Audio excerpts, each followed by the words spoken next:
IIPT charitable ട്രസ്റ്റിന്റെ care ഓഫിൽ കഴിഞ്ഞ ദിവസം കിട്ടിയ ഏറ്റവും നല്ലൊരു ഭാഗ്യമായിരുന്നു തേനി ഡിസ്ട്രിക്റ്റിലെ മദർ തെരേസ കോളേജിലെ വിദ്യാർത്ഥികൾക്കായി നടത്തിയ എംപവർമെന്റ് പ്രോഗ്രാം. പ്രിൻസിപ്പൽ സോഫിയ മാമും സെക്രട്ടറി ബാസിൻ സാറും കൂടെയുള്ള സഹപ്രവർത്തകരും എല്ലാം തന്നെ വളരെ കോപ്പറേറ്റീവായി കൂടെ നിന്നു. തമിഴ് സംസ്കാരത്തെ പൂർണ്ണമായി ഉൾക്കൊണ്ടുകൊണ്ട് തന്നെ പൊന്നാട തന്ന് IIPT ടീമിനെ സ്വീകരിക്കാൻ കോളേജ് അധികൃതർ ഒട്ടും മറന്നില്ലായിരുന്നു.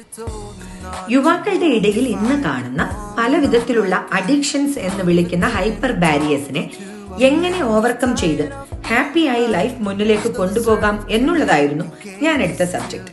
ഇന്നത്തെ നമ്മുടെ യുവതലമുറ ലൈഫിൽ അച്ചീവ് ചെയ്യാനായൊരു സ്പെസിഫിക് ടാർഗറ്റ് വെക്കാത്തത് കൊണ്ടാണ് പാതി വഴിയിൽ അവരുടെ പഠനത്തിലെ ശ്രദ്ധ മാറുന്നതെന്നും മറ്റു പലതിലേക്കും നമ്മുടെ തലമുറ തിരിയുന്നതെന്നും പറയാൻ ഞാൻ ഒട്ടും മറന്നില്ല കേട്ടോ. കമ്പൈൻഡ് കോളേജ് ആയിരുന്നെങ്കിലും ഫസ്റ്റ് സെക്ഷനിൽ ബോയ്സിന് വേണ്ടിയും സെക്കൻഡ് സെക്ഷനിൽ ഗേൾസിന് വേണ്ടിയും എഡ്യൂക്കേഷനും എന്റർടൈൻമെന്റും ഒക്കെ കലർന്നിരുന്നു.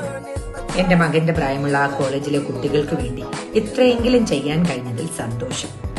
അവരുടെ കരിയറിന്റെ ഡെവലപ്മെന്റിനും ഫ്യൂച്ചർ പ്ലാൻസിന്റെ ഫുൾഫില്ലിനും വേണ്ടി അവരെ കേൾക്കാനും അവർക്ക് വേണ്ടി നിൽക്കാനും IIPT ടീം ഉണ്ടെന്ന് ഉറപ്പ് കൊടുത്തിട്ടാണ് അവിടുന്ന് ഞങ്ങൾ പോകുന്നത്.